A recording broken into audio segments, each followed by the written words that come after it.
Yes, this is for the international media that might be watching. Firstly, I should say, shame on you. Shame on you for being complicit in genocide. Shame on you for aiding and abetting the genociders. And shame on you for not being on the flotilla when that was an opportunity for you to prove that you were different. This is still an opportunity for you. Come, join the future flotillas and change your habits, rebel, be on the right side of history. হাজতে থাকাকালীন আমাদের তো কোনো সংবাদ পৌঁছায়নি, কিন্তু তখন আমরা শুনতে পাই যে সিজ ফায়ারটা ঘোষণা করা হয়েছে এবং হতে যাচ্ছে। এটা আমাদের কাছে খুব পরিষ্কার ছিল যে এতজন এত কথা বলছে তাতে কিচ্ছু হচ্ছে না, এটা অ্যাকশনের সময়, এটার কোনো বিকল্প নেই। আমরা আমাদের দেশে যেটা করেছি, জুলাই অভ্যুত্থানের সময় যেমন রাস্তায় নেমেছি, আন্দোলন করেছি, এরকম একজন স্বৈরাচারকে আমরা হটাতে পেরেছি।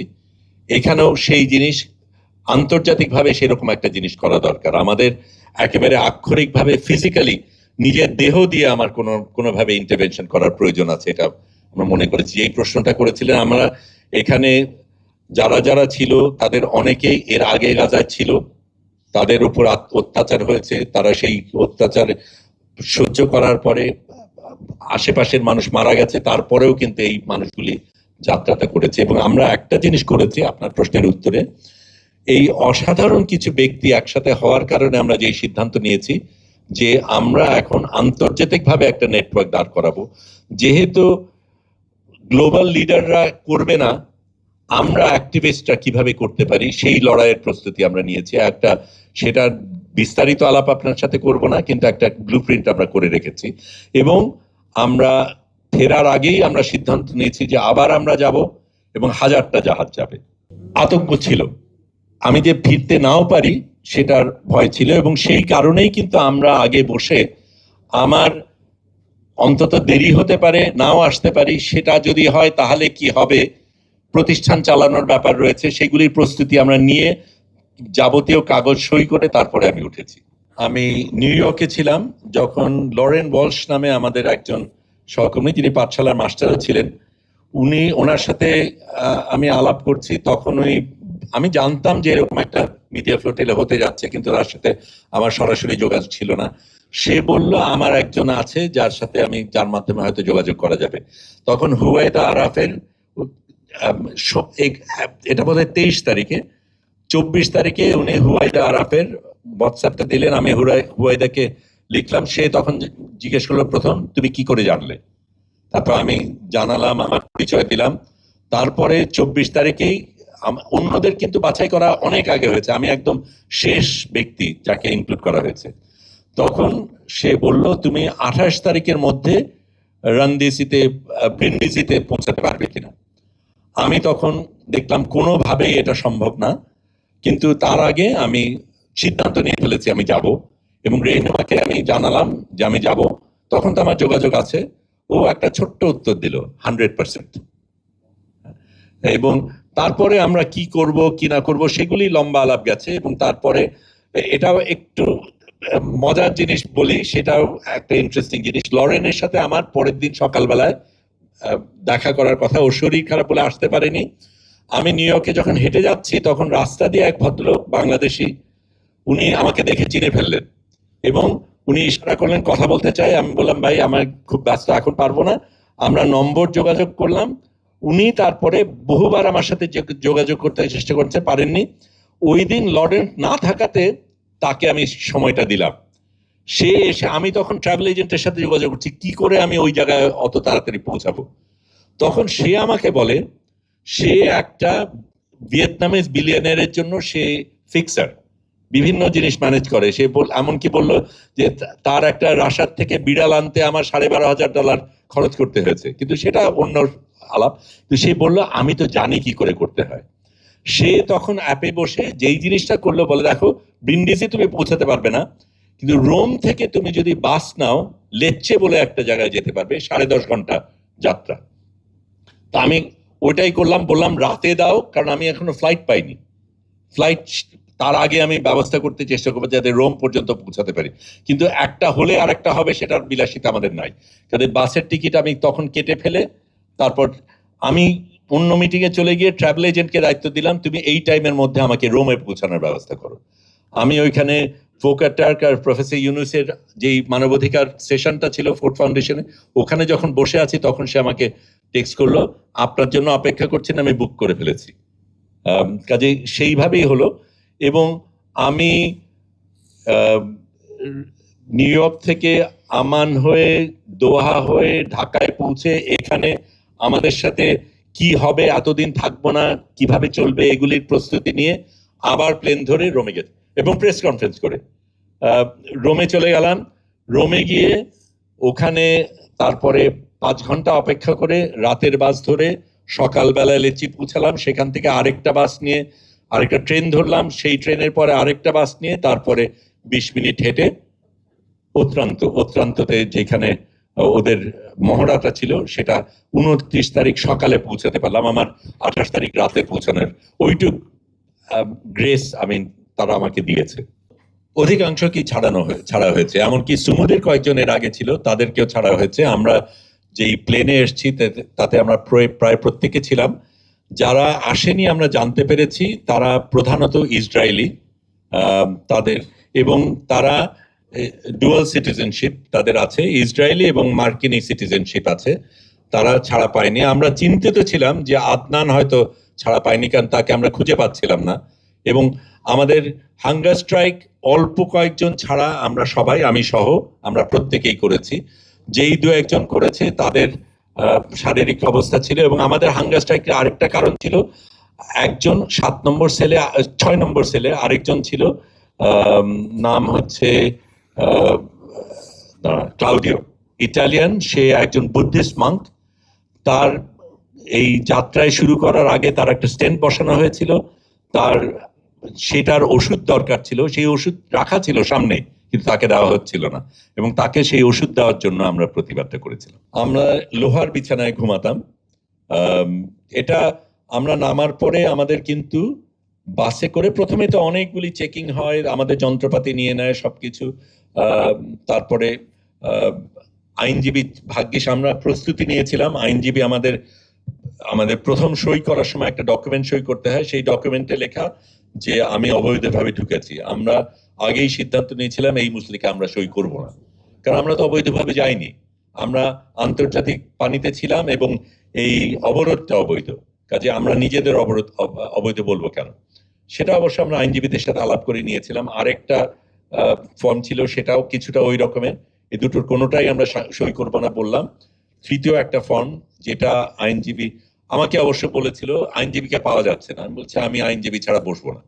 তারপর আইনজীবী আসলো, আমরা আগেই প্রস্তুত নিয়েছিলাম, আমরা ওই যে বললাম রাত জেগে সবার ছবি সবকিছু পাঠিয়ে দিয়েছিলাম, কাজে আইনজীবীরা সেভাবে এসেছিল। এবং আইনজীবী আমাকে বলেছিল এইটা তুমি সই করতে পারো, আমরা রেকমেন্ড করি, সেটা হচ্ছে 72 ঘন্টার মধ্যে আমাকে যেন ডিপোর্ট করা হয়, যাতে আমাকে জেলে না রাখা হয়, সেইটা আমি সই করি। তো সেই জায়গাটা হওয়ার পরে আমাদের অনেকগুলি ধাপের পরে আমাদের একটা বাসে উঠানো হয়। সেই বাসে এরকম আমরা একদম ঠাসাঠাসি 4 জন পাশে বসলে যেরকম হয়, ওইটার আমি মেপেছিলাম, যদিও পট্টি দেওয়া ছিল, আমি ফাঁকতালে আমার এটাকেও একটু ম্যানেজ করে, পট্টিকেও ম্যানেজ করে আমি দেখতে পেরেছি যে কারা ছিল তা তো আর বোঝা যায়নি, কিন্তু 4 জন আছে, আকারটা ধরতে পেরেছি। এটা ছিল আনুমানিক 2 ফুট বাই 5 ফুট একটা কক্ষ, তার মধ্যে আমরা 4 জন বসে লোহার ইসের মধ্যে, প্রচন্ড ঠান্ডা, এটা ফ্রিজারের মতন কোনো একটা কিছু। আমরা তো পাতলা গেঞ্জি পরা, কারণ আমাদের কাপড় সাপড় নিয়ে অন্য গেঞ্জি পরিয়েছে, তাদের দেওয়া গেঞ্জি পরিয়েছে, সেটাই পরা, কাজেই এবং 2 ঘন্টার মতন আমরা যাত্রা করি। পরে আমরা জানতে পারি যে ওদের সবচাইতে টপ সিকিউরিটি জেল, একদম মরুভূমির মাঝখানে একটা জেল আছে, সেইটাতে আমাদের রাখা হয়েছিল। তারপরে আমরা অবশ্য আগের সিদ্ধান্ত নিয়েছিলাম আমরা হাঙ্গার স্ট্রাইক করব, আমরা খাইনি, কিন্তু সকলের শরীর তো একই রকমের না, কারো কারো প্রয়োজন ছিল। এই 2.5 দিন আমরা যেখানে ওখানে ছিলাম, জেলে ছিলাম, সেই সময় 1 প্লেট খাবার দেওয়া হয়েছে, যারা খেয়েছে তাদের, আমরা খাইনি। ওই বিছানায় একটু কাত হলেই বিকট একটা আওয়াজ হয়, লোহাগুলি এমন ভাবে করা, একটা স্প্রিং ধরনের একটা কিছু বোধহয়, যে পাট পাট পাট করে বন্দুকের গুলির আওয়াজের মতন হয়। কাজে আমরা আমাদের সেলে 8 জনের জায়গা ছিল, আমরা ছিলাম 7 জন, এবং যেই যখন শুচ্ছে একটু ঘুরলেই পাড়াক করে ওঠে। সারা রাত কিন্তু এই জিনিসটা হয়েছে। আমাদের বাথরুমের অবস্থা আর বললাম না, ওটা বাদ দিলাম। কিন্তু একটা মজার জিনিস, অন্যান্য জিনিস বলি, কিন্তু আমাদের উল্টা যেটা করেছি সেটার কথা বলবো। আমি ছিলাম, এই লিয়াকত সাহেব ছিলেন 1 নম্বর কক্ষে, আমি ছিলাম 12 নম্বর সেলে। 7 নম্বর সেলে যারা ছিল তারা একটা মজার কাজ শুরু করলো। ওর মধ্যে তারা, আপনারা ওই যে কি জানি গানটা, না লেবার প্যালেস্টিনা, ওই যে বিদ্রোহী গানটা বেলাচাও, বেলাচাও গানটা তো আপনারা জানেনই। তাহলে বেলাচাও সুরে গান গাওয়া শুরু করলো, we want working toilets, we want working toilets, we want ইট না, একদম এই পুরো জিনিসটা করে গান শুরু করে দিল। খানিকক্ষণ পরে আমাদের 20টা সেলের প্রত্যেকে আমরা গান শুরু করে দিলাম এই উই ওয়ান্ট। তাদের টয়লেট ছিল না, খারাপ ছিল বা কিছু, এবং নালিশ করা হচ্ছে, কিছু করছে না। এই বেলাচায়ের গানে সুরে তারা এই গানটা রচনা করে গাওয়া শুরু করে দিল। তার একটা স্ট্র্যাটেজিক কারণও ছিল। ওই সময় অনেকগুলি দেশের যারা কনসাল জেনারেল তারা এসেছিল দেখা করার জন্য, এবং তাদের সাথে তো আমাদের যোগাযোগ করার কোনো উপায় নাই। এইটা সবাই মিলে যখন আমরা গান করা, যদিও তারা বন্দুক নিয়ে এসে শাসানোটা আমরা পাত্তা দেইনি, আমরা গান গেয়ে গেছি, এবং এই গান কিন্তু ওদের কাছে পৌঁছেছে, বোঝা গেল। কারণ তারপরে তাদের ওই সেল থেকে আরেক সেলে সরানো হয়েছে। বাথরুম ঠিক করা হয়নি, কিন্তু সেল বদলানো হয়েছে। আরেকটা কি জানি ছিল বললে, ও আচ্ছা, অন্য যেটা, এটা আমি মনে করি আমরা তাদের যতটা ভয় পাই তাদের চেয়ে তারা আমাদের বেশি ভয় পায়। কারণ আমরা কি করতে পারি সেটা নিয়ে তাদের একটা আতঙ্ক ছিল, এবং আমাদের ভয় দেখানোর পদ্ধতিটা ছিল থেকে থেকে রাত্রেবেলায় হঠাৎ রায়েট গিয়ার নিয়ে, মেশিন গান নিয়ে, সব কিছু নিয়ে হুড়মুড় করে সেলের মধ্যে ঢুকে গেল, মাঝখানে ঢুকে গেল, ধাম ধাম করে বাড়ি দিল। আমরা ওর মধ্যে ঘুমাতে চেষ্টা করছি, ঘরের মধ্যে এসে চিৎকার টিৎকার হয়ে দাঁড়াও, এই করো ওই করো, এই ধরনের জিনিস করছে। একদম একটা আতঙ্ক তৈরি করার মতন পরিস্থিতি। আমরা সেদিন সকালে গাজার থেকে 210 নটিক্যাল মাইল দূরে ছিলাম। ওই সময় ঠিক কত দূর ছিলাম সেটা আমরা জানি না, কারণ আমরা রাতে চলছি, এবং আমাদের যখন ধরেছে সেই সময়কার রিডিং, সেটা আমরা তো সারাক্ষণ আপডেট দিচ্ছিলাম যে এত দূরে আছি, এই করছি এই করছি। আমরা 210 নটিক্যাল মাইল থেকে রওনা দিয়েছি, তখনকার রিডিং সম্বন্ধে বলতে পারি। এই জায়গাটা কত দূরে আমরা নিশ্চিত বলতে পারি না, কিন্তু সম্ভবত আলেকজান্ডার কিছুটা পেরিয়ে। আমি এই হিসাবে বলছি যে আমাদের ওখান থেকে আমাদের 5:30টার দিকে, বোধহয় 6টার একটু আগে, 5:30টার দিকে আমাদের বোধহয় ধরা হয়। তারপর তো আমরা টানা চলি, এবং আমাদের জমিনে পৌঁছতে রাত 8:30 খানিক লাগে। কাজেই 12 ঘন্টা খানিক আমাদের যাত্রা করতে হয়েছে। কাজেই 12 ঘন্টা চলার পথ যদি হিসাব করি তাহলে ওই 180 বা কিছু হবে। তবে আমি অনুমান করে বলছি। এটাও প্রাসঙ্গিক বলা যে আমাদের কিন্তু সবচাইতে দূরে ধরেছে, আমাদের ক্ষেত্রে ওরা সবচেয়ে বেশি আতঙ্কিত ছিল। অন্যান্যদের অনেক বেশি কাছে যেতে দিয়েছে, আমাদের কিন্তু অত কাছে যাওয়ার অনেক আগেই এবং বিশাল একটা অভিযান নিয়ে ধরা হয়েছে। টর্চারের কথা যদি বলি, সেটা অনেক রকমের টর্চার। প্রধান টর্চার আমি বলবো মেন্টাল টর্চার। কারণ যেইভাবে, যেমন কথার কথা, আঘাত ততটা হয়তো পায়নি, কিন্তু আমার পাশে 2জন তুরস্কের ক্রু যারা ছিল, একজন আরেকজন, ওরা ইংরেজি বলে না, একজন আরেকজনের সাথে ইংরেজিতে কথা বলছে, তখন মেশিন গান নিয়ে, মেশিনের ব্যারেল দিয়ে গুতা মারে এবং বিকট একটা আওয়াজ করে ওই জিনিসটা করে। তো ওই ধরনের জিনিসগুলি হচ্ছে। তারপরে যেটা করা হয়েছিল, আমি অল্প কিছু অংশ বলি, যে আমরা যখন জাহাজ থেকে নামি তখন আমাদের প্রত্যেককে 3 জন একেবারে উপর করে হাত অনেক পেছনে নিয়ে মাথা নামিয়ে নিয়ে যায়। আমাদের কারো কারো ক্ষেত্রে ওই ওই প্লাস্টিকের ইডিউলি যা হয় না, যে হাত জিপলকের মতন একটা জিনিস থাকে যেটা দিয়ে হাত বাঁধে, ওই জিনিসগুলি করা হয়। তারপরে আমার পাশে ইয়াসিন নামে একজন, ইয়াসিন না, আলী নামে একজন ভদ্রলোক ছিল, টুনিসিয়ান। তার ফিলিস্তিনি শার্ট পরা ছিল, তাকে শার্ট খুলতে বলা হয়, উনি রাজি হননি, বলে না আমি এটা খুলবো না। তখন তার উপর চড়া হয়, তাকে সাহায্য করতে আদনান বলে একজন যায়, তার উপরে চড়া হয় এবং তারপরে আমাদের এই, মানে হাঁটু গেড়ে বসানো যেভাবে হয় ওইটা আমার জন্য অন্তত বেশ কষ্টকর ছিল। আমার এমনিতেই একটু সমস্যা হয়, কিন্তু প্রায় 2 ঘন্টা আমরা উবু হয়ে মাথা নিচু করে ওইভাবে ছিলাম। আহ, এটা আমি নিশ্চিত না, আমি একজন আমাকে বলেছে, আমরা আমার দেখা নেই, তবে হতেও পারে গন্ধ দিয়ে হতে পারে, বলা হয়েছিল যে যেই জায়গাটায় ঘাটে যেই জায়গায় টারম্যাকের উপর আমাদের বসানো হয় সেইখানে কি তার আগে পেশাব করেছিল, তারপরে আমাদের ওখানে বসানো হয়েছে, ইসরায়েলিরা পেশাব করেছিল। আহ, তারপরে আমার জন্য যেটা সবচেয়ে খারাপ লেগেছে সেটা হচ্ছে আমার তো পাসপোর্ট ছিল, তা পাসপোর্ট নিয়ে সে ওই সেই মাটির মধ্যে পাসপোর্টটাকে ফেললো, যেটা আমাকে সবচেয়ে বেশি বলবো আঘাত করেছে, ফিজিক্যাল আঘাতের চাইতে সেটা আমাকে বেশি লেগেছে। আমি ওটা নিয়ে আবার নিয়েছি, আমার থেকে কেড়ে নিয়ে আবার ফেলেছে, আমি আবার নিয়েছি আবার ফেলেছে, এবং তারপরে আমার উপরে চড়াও হয়েছে।